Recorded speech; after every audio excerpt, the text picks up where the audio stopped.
Hello and welcome. You're watching Business Today Television. I'm Sakshi Batra and this is the earnings special edition where we are going to be putting the spotlight on Tata Power's Q1 consolidated earnings, which have seen the revenue uptick of 5.6% to 19,051 crores. We've also seen the EBITDA margins at 21.1%. This is vis-a-vis 22.9%, although the net profit is up by almost 11% at 1,176 odd crores for the company as well. Let me get speaking with the top management of Tata Power to get an understanding and insight into the Q1 numbers and the outlook for the rest of the financial year. Let's welcome Dr. Praveer Sinha, the CEO and MD of Tata Power, with us. Welcome to you, sir, and congratulations on delivering yet another quarter of double-digit profit growth and beating the street estimate on that front. Could you give us an understanding of what were the biggest drivers for this performance and which businesses contributed the most to the earnings beat? Good morning, Sakshi. I think this has been a very good quarter, and thanks to all our businesses which have done exceedingly well. Our conventional generation and hydro has shown a growth of nearly 15%.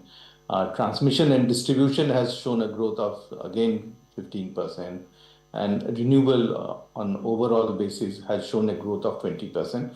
But if I have to break up, there are few sectors which have done exceedingly well. Starting with the rooftop solar, where we have nearly done 60% more in terms of our revenue and PAT.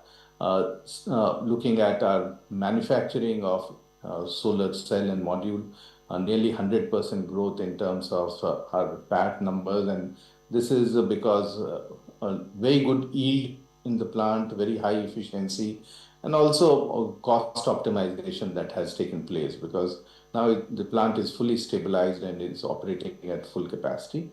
We also have done exceedingly well in our transmission and distribution business, which continues to have a great opportunity. And what we are seeing in the first quarter typically is little muted compared to the subsequent quarters. It really picks up pace in the third and fourth quarter. But you will see very good performance this year. Whatever we have done in the first quarter, you can multiply by 4.5, and that's the type of numbers you will see at the end of the year. Okay. So you've also reported the highest ever quarterly capex. Could you walk us through where this capital is going to be deployed and when should investors expect these investments to also start meaningfully contribute to the earnings?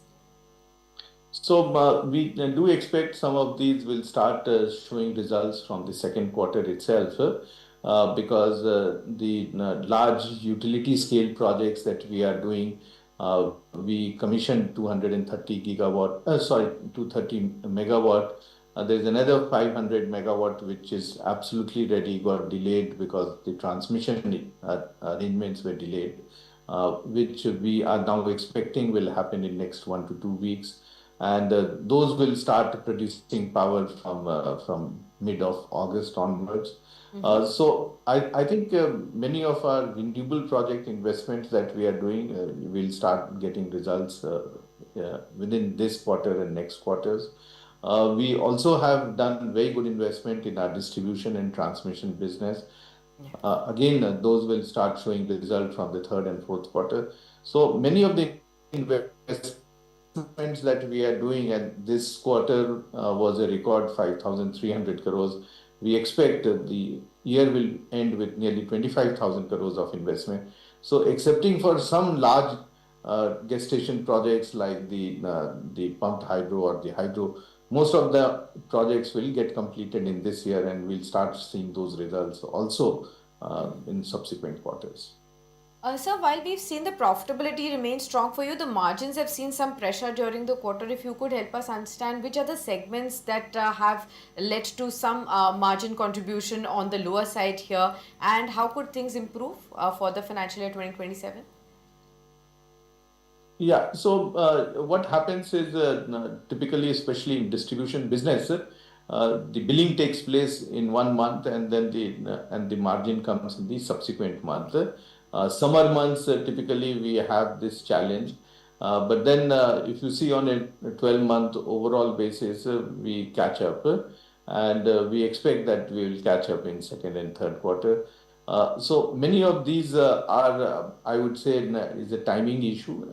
and you will see that very good margins comes in the subsequent quarters. So, sir, when we look at the FY27 outlook in terms of margins, is there a band that you would be comfortable with compared to the last year?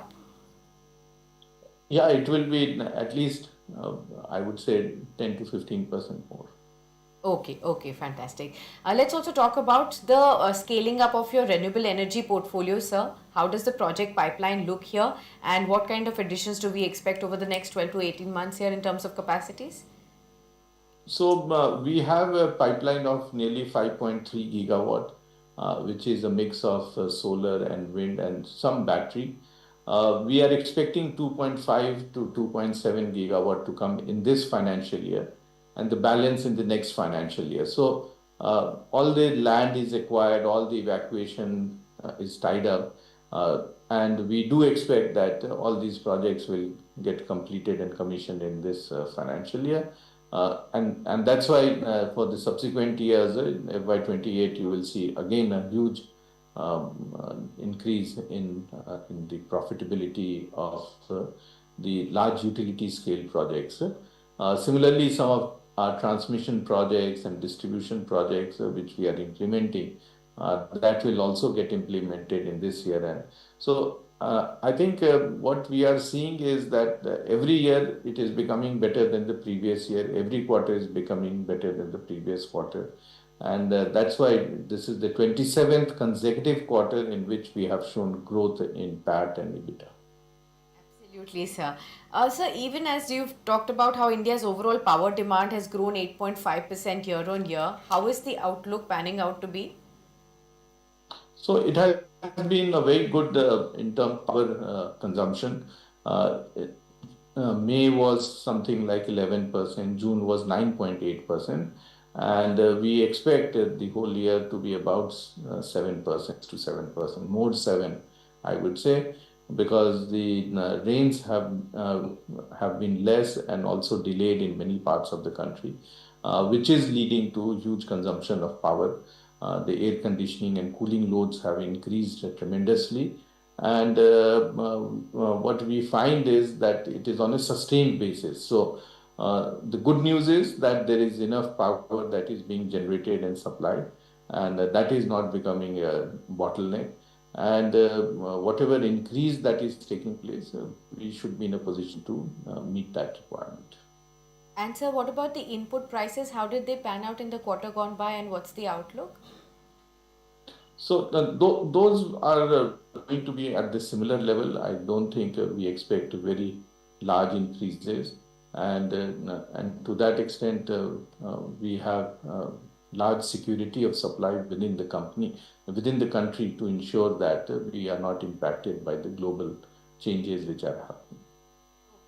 Sir, how do you now see the contribution of your renewables focus in terms of the percentage in sales in the current financial year, sir?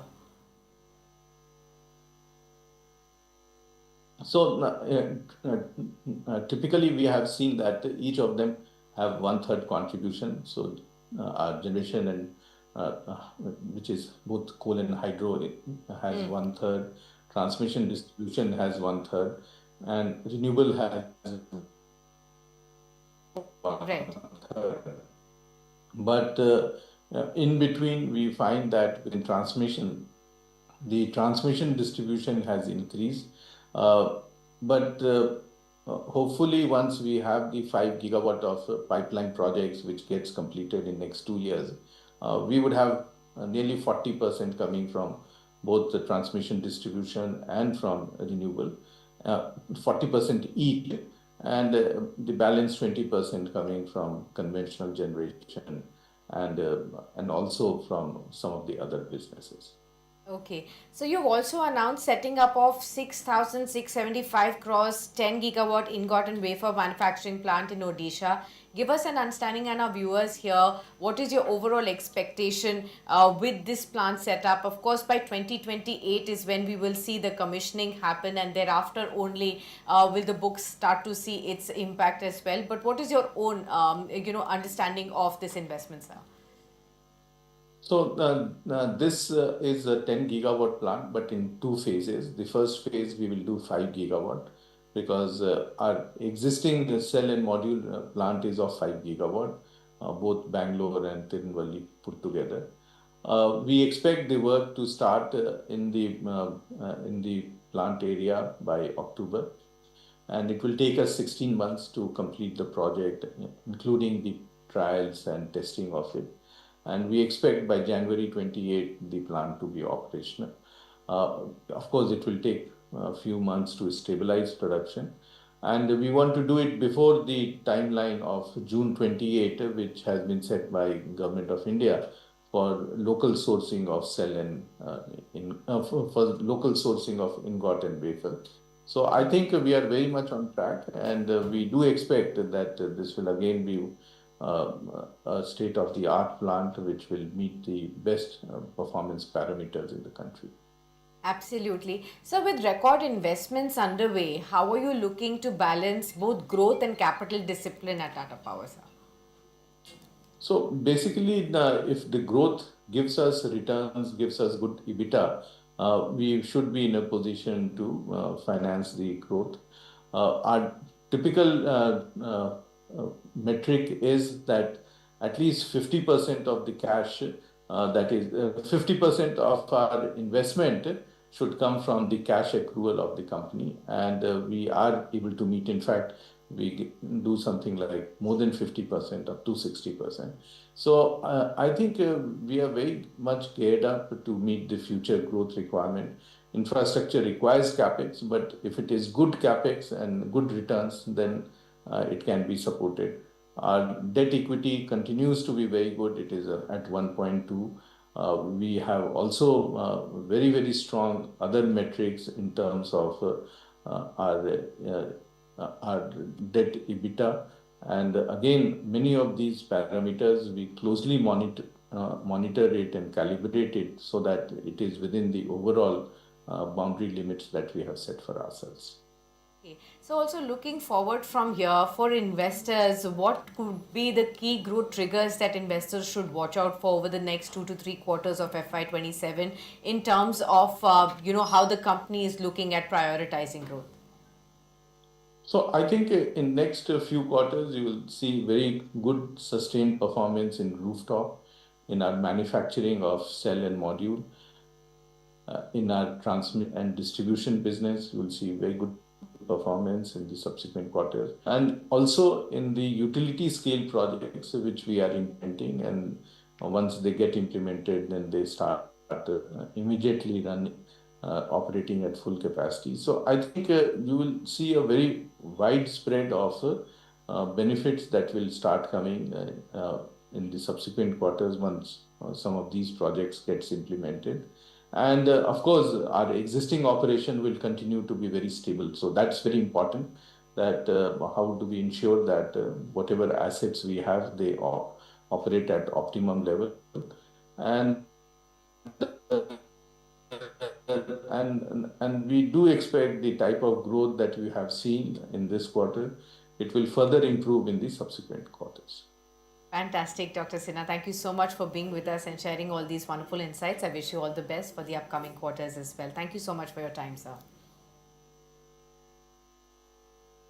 All right, viewers, we'll wrap it up on that note as far as the exclusive chat with Tata Power is concerned. I hope you've got a lot of insights to take from the management as to what their focus is going to be in this financial year and how do they see growth panning out as well in various of their verticals, as well as how do they see the overall growth for FY27 as well. Thank you so much for joining us here, but stay tuned on to Business Today as we will continue to get you such fascinating insights from the earnings as well as on the markets front.